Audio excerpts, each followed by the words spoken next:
You've got it tuned to KEXP. We're listener-powered radio at 90.3 FM in Seattle. You can find us online around the world at KEXP.org. And today we're streaming live video online at KEXP.org. We've got our good friend Steve Earle in studio. Welcome. How are you? Or welcome back. It's always a pleasure to have you here. It's good to be here. You're a busy fella, and so we get the great pleasure of having you stop by. You've always got something going on. Yeah, well, right now mostly what's going on is this record, but working on the book, and it's late, and this record's coming out, so the tour is going to start the middle of April, and I'm out doing this, going to radio stations and record stores. You're going to tour with the band, but it's super fun to hear these songs with just you and a guitar, and that's what you're doing today. Yeah, right? I'm going to do the stuff that kind of works like that, and do a few of those, and then maybe something else. All right. Well, the new album's called Terraplane, and looking forward to hearing some songs from that. Maybe you'll throw in an old one as well today. What are you going to kick us off with? This is from the record. This is called the acoustic side of this blues thing. I'm pretty comfortable with and done stuff before, and this falls into that category. It's just sort of somewhere in the Matt Slipscomb thing. And I saw Mance and Lightning in the same room at the same time on several occasions. So come by this kind of honestly.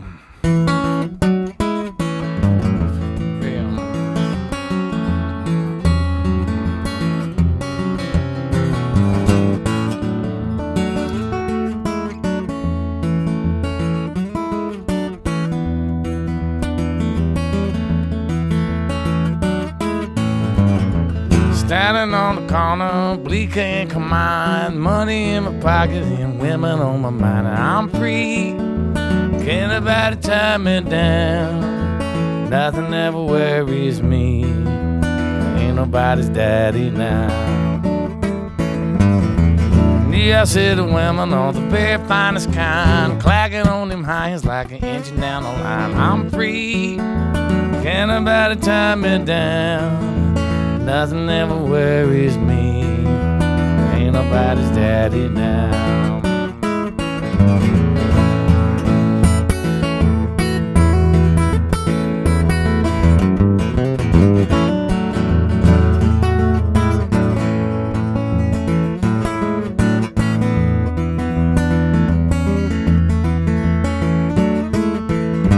I used to have a woman who worried me to death. Her hand was in my pocket and her foot was on my neck. And I'm free, can't nobody tie me down.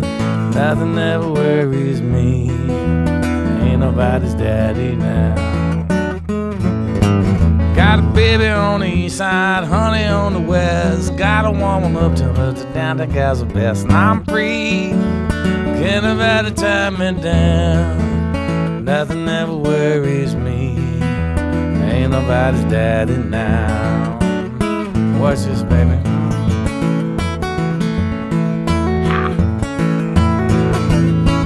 I'm free, can't nobody tie me down. Nothing ever worries me, ain't nobody's daddy now. She gone and I'm free, can't nobody tie me down. Nothing ever worries me, ain't nobody's daddy now.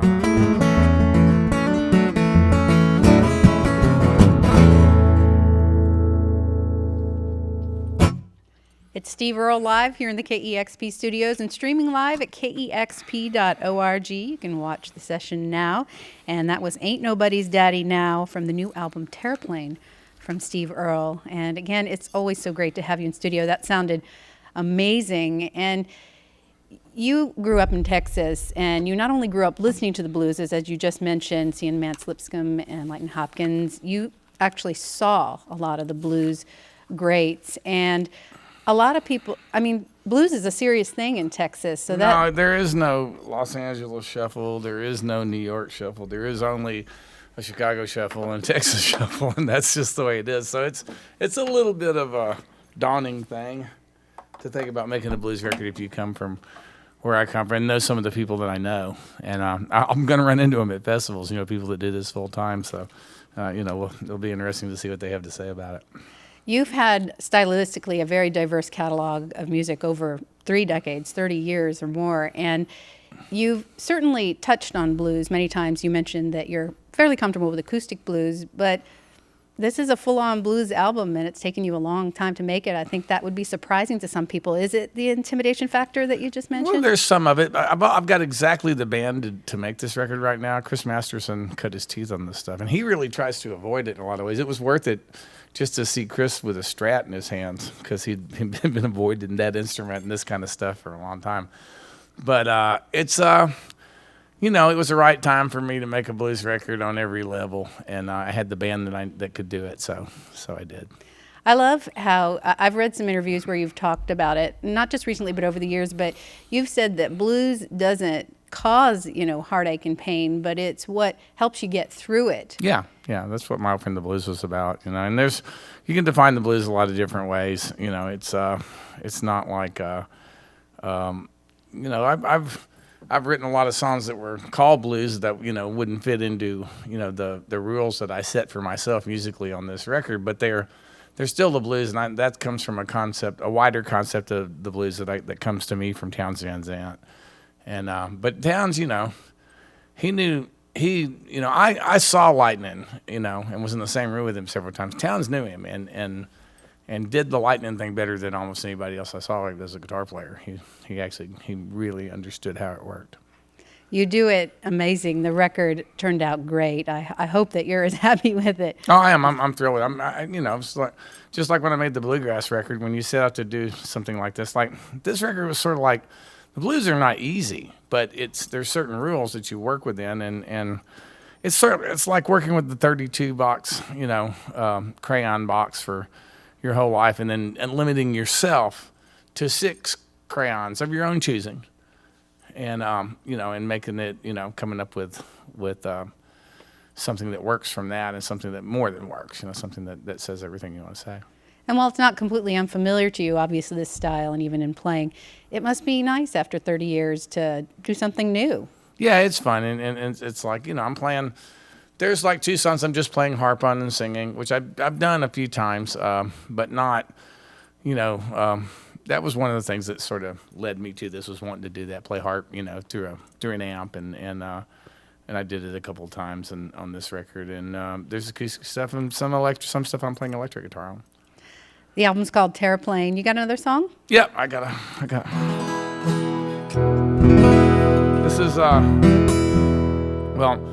that last song was the Mance thing, and there needed to be a lightning thing. This started out to be the lightning thing, but it kind of turned into Smokestack on me. It's kind of the closest thing to a Chick song on the record. So.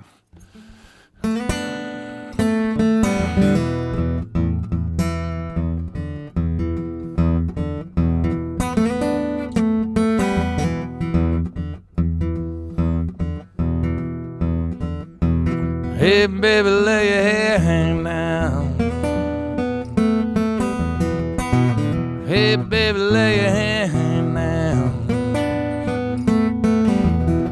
Fall like soft rain on around.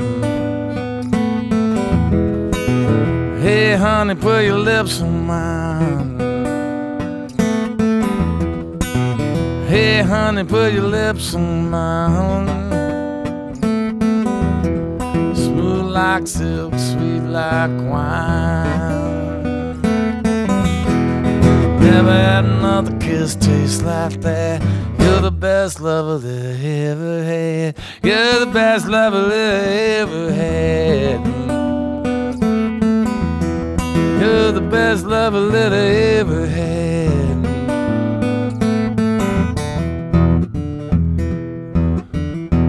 Hey, baby, whisper in my ear. Hey, baby, whisper in my ear. Way up close so I can hear. Hey, baby, when you call my name. Hey, baby, when you call my name. Heaven's shaking, the angels sing. I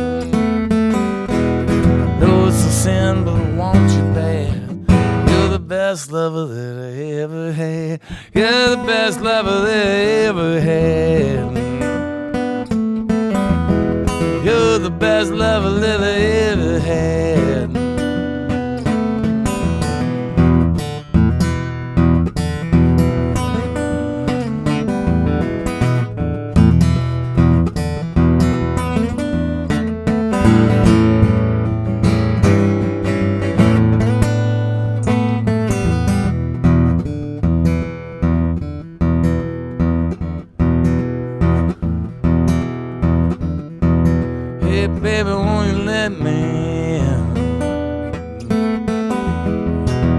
Hey, baby, won't you let me in? It's cold out here and I'm shivering. Hey, baby, turn your light down low. Hey, baby, turn your light down low. Mama and them and your man won't know. It breaks my heart when you treat me bad. You're the best lover that I ever had. You're the best lover that I ever had. You're the best lover that I ever had. You're the best lover that I ever had. You're the best lover that I ever had.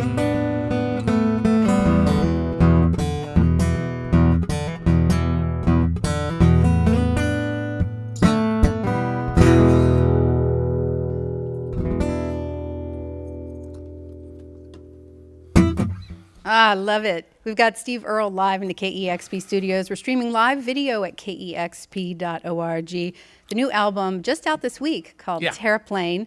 And Steve, you're a masterful storyteller, and Terraplane is such a heartfelt album. Obviously, the blues gives you a lot of material that relates with the listener. And you can never know as a listener if you're telling, if the writer or the singer is telling personal stories, but this is music that really speaks to people and lets them sort of put their own stories behind it. Well, that's what the job is in the first place. I mean, people don't really care about what I think, what I feel. They care about how they relate to what I think and what I feel. That's what the job is. That's where an audience comes from. I mean, the night I met Johnny Cash, he came all the way across the room to tell me that he liked a song of mine called Little Rock and Roller. And it's about missing your kid when you're on the road. But I've had truck drivers come across truck stops to tell me that they like that song. So, everybody misses their kids when they're away from them. And that's what it's about. It's what you have in common with your audience rather than how you're different from your audience. That's what the job is. Speaking of on the road, I've read that you wrote some, maybe most of this album on the road. Yeah, I mean, I started the songs like I do a lot of times. The first few things were written and sort of routined out a little bit on sound checks at the end of the last tour. And then, I went out and toured with Sean Colvin some, and then we're going to make a record at the end of this year together. And but then I went to Europe on my own the end of the summer after touring with the band and touring with Sean some and wrapping up for the year and starting to think about another record. And I just decided for artistic and personal reasons that I needed some time to myself. So I took one guitar, one mandolin, and a backpack, and I toured Western Europe. A lot of it by train, most of it by train, and flew when I had to, and to get from point A to point B. I can tell you every train station in the UK that doesn't have a lift, and it's just there's a lot of stuff to drag around. But it was kind of, I hadn't done it like that in a long time. No crew, and set my own stuff up, changed my own strings, and it just and I wrote a lot of lyrics on trains and sitting in airports.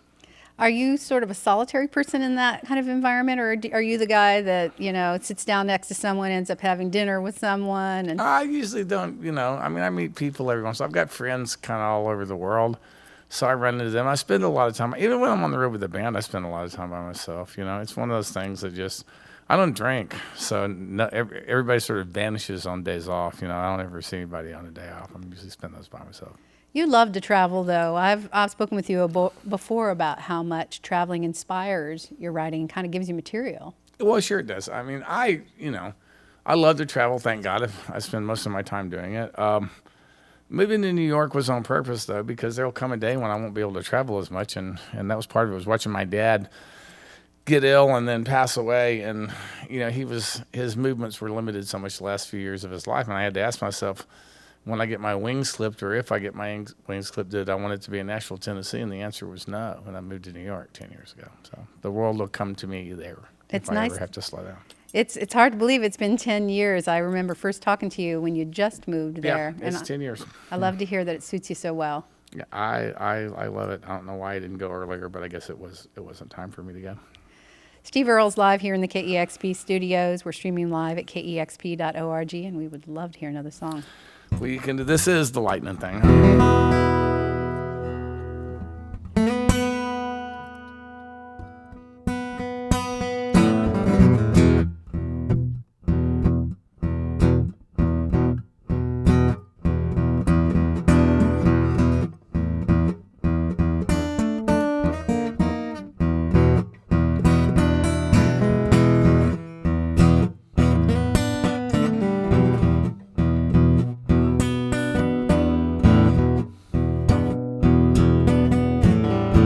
There's born the moon across the sun.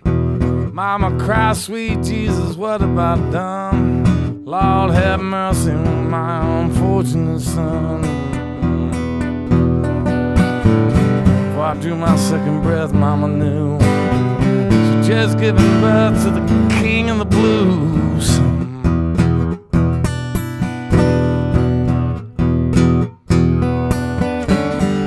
That day somewhere somebody else died, alone in a dark room and nobody cried, 'cause there can only be one and I can't be denied. The outriders told everybody the news. The king is dead, long live the king of the blues.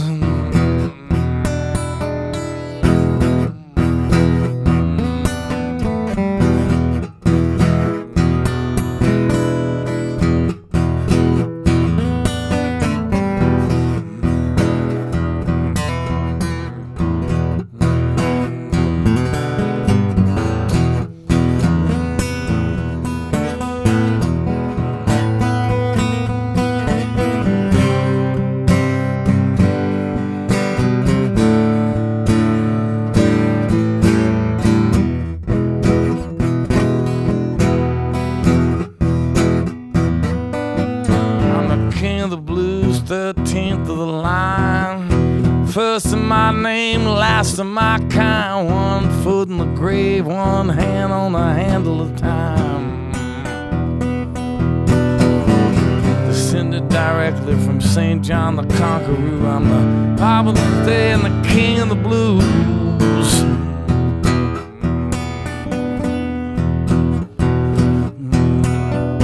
I'm a lover, a fighter, a prophet, a fool. Keeper of confidence is the Lord of misrule, a consummate jack of all trades of Dickensian school. They never made no kind of love I couldn't lose. I'm the high priest, the lonesome, and the king of the blues.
I love that one. It's Steve Earle live here in the KEXP studios. Songs from the new album Terraplane, which is great from beginning to end. That is the final track on the album. Been playing that one a ton, and it's so great to hear you perform that by yourself, because that's a pretty rockin' track. Well, that thing works by itself too, though. I mean, you know, I saw Lightning play with bands, and I saw him play by himself a lot. He could do it, but he didn't care. And you do a lot of both. Are you going to tour? I know you've been doing some solo shows. Are you going to tour with the band as well? Oh, yeah, no, this will be the band. We start April 15th in Little Rock, Arkansas. And we'll get here, probably, my guess is my guess is going to be July when we get here, like late July probably. I'd like to talk about your songwriting camp, Camp Copperhead, because you've had some great mentors in your life. You mentioned Towns a little earlier. Can you talk about that? It's coming up. Is it its second year? Yeah, second year, July 20th in Big Indian, New York, which is the Catskills. I mean, old-fashioned, dirty dancing Catskills up kind of west side of the mountains. It's cool. It's like the cell phones don't work there. Food's pretty good, and there's an old-fashioned, Catskill camp that's got a hotel in the middle of it, and then there's cabins and other accommodations. You can camp in a tent if you want to. There's different levels of accommodation. The classes are the same, whatever you sign up for. Had 110 students last year, I think. I'm the only teacher. It's basically me beating you about the head and shoulders all day long with what I think I know about songwriting. I have a couple of helpers here, both graduate students that were there last year, and it's Caroline and Trina. They're both poets and both in MFA programs as for poetry, and then also I have a guitar teacher in house, and then Brian out there helping us out with the sound systems and all that stuff, and helping with all the technical side of it. I'm interested to hear that you have a couple poets helping you out, because obviously you've ingested a lot of great music throughout your life, but a lot of your songwriting is inspired by literature and theater. Yeah, well, I mean, all those things inform each other. I mean, I'm not a poet. Gregory Corso used to piss him off when people called songwriters poets, and I agree with him, because when you decide to be a poet, it's a very hardcore thing, and most poets, teach because they have to, and it's a great thing to teach. I love to teach. It's one reason I do the camp. But probably the only a handful of important poets ever didn't have to teach. Like Ted Hughes didn't, because his wife taught. It's one of those deals, and he also stepped into Eliot's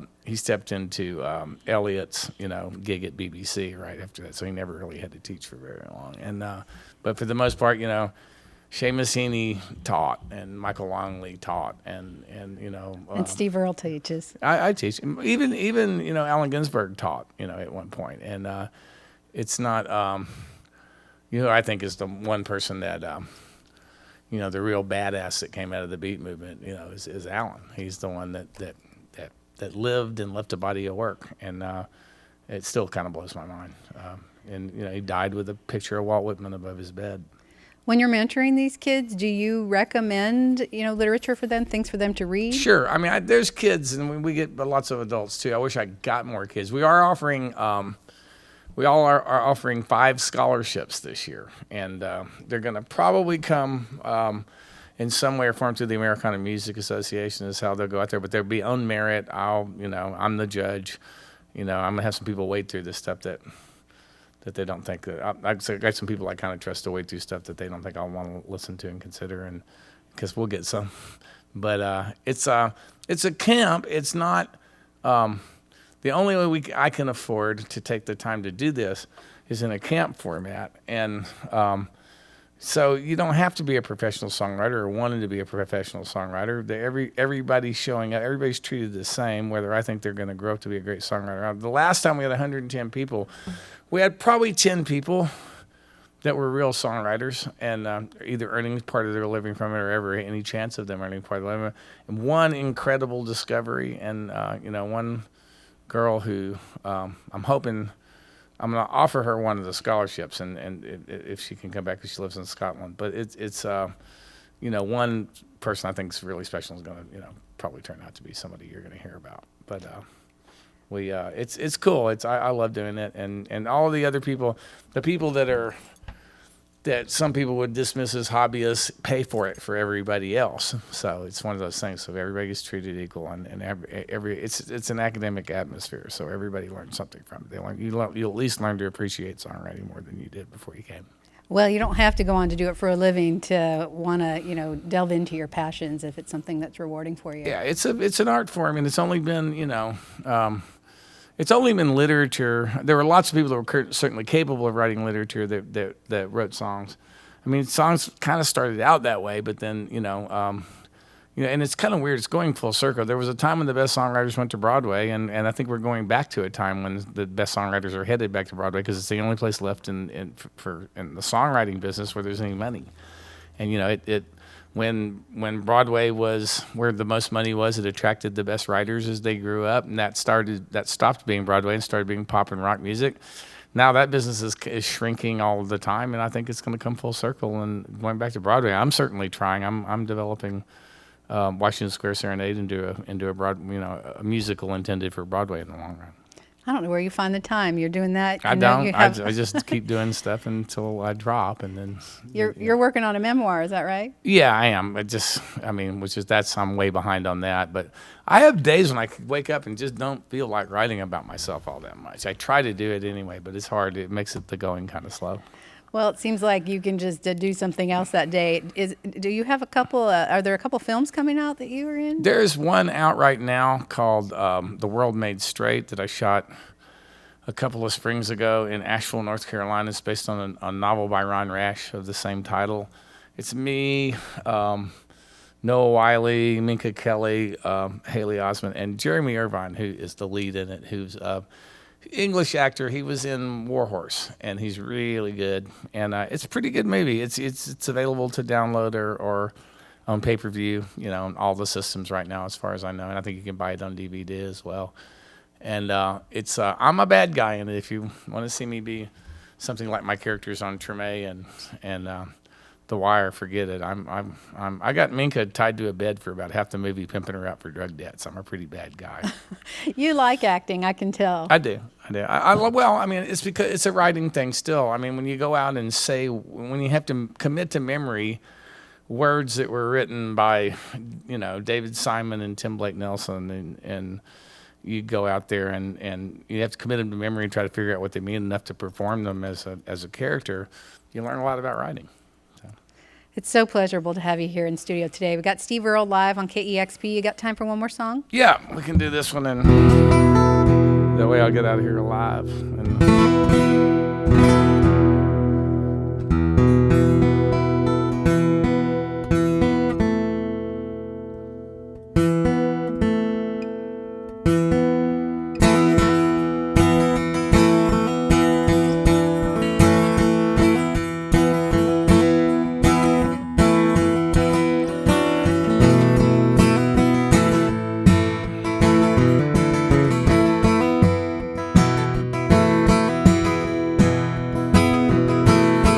My name's John Lee Pettimore.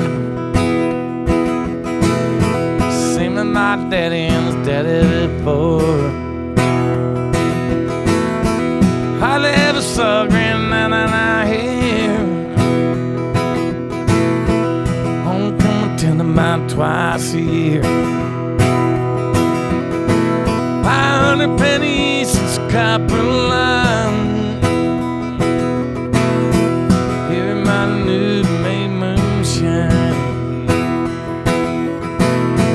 Revenue man on a granddaddy bed, head up a hollow everything had.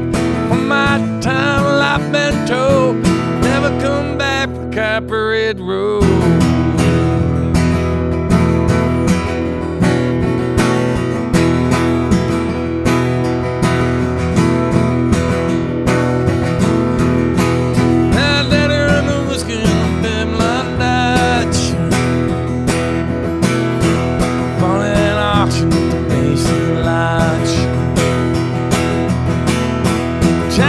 Sheriff painted on the side, shine a coat of primer and look to the side. Him and my uncle tore an engine down. I still remember that rumbling sound.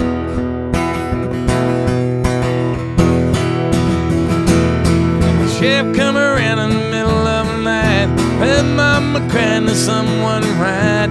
Headed down the nights with a weekly love. Smell of whiskey burning down Copperhead Road.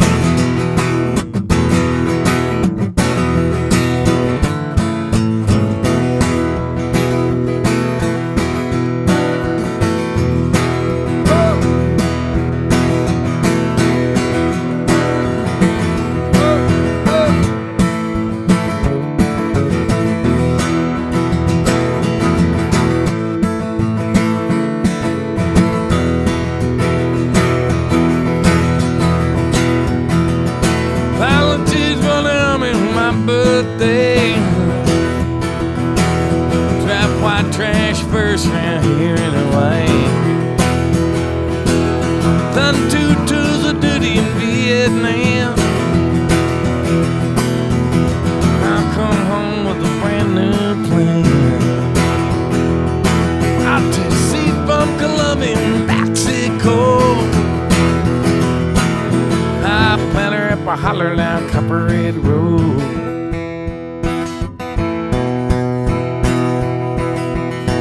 Now the D-head got a chopper in the air. Wake up screaming, line back over there. Then I think your teeth are shining on your nose. Better stay away from Copperhead Road.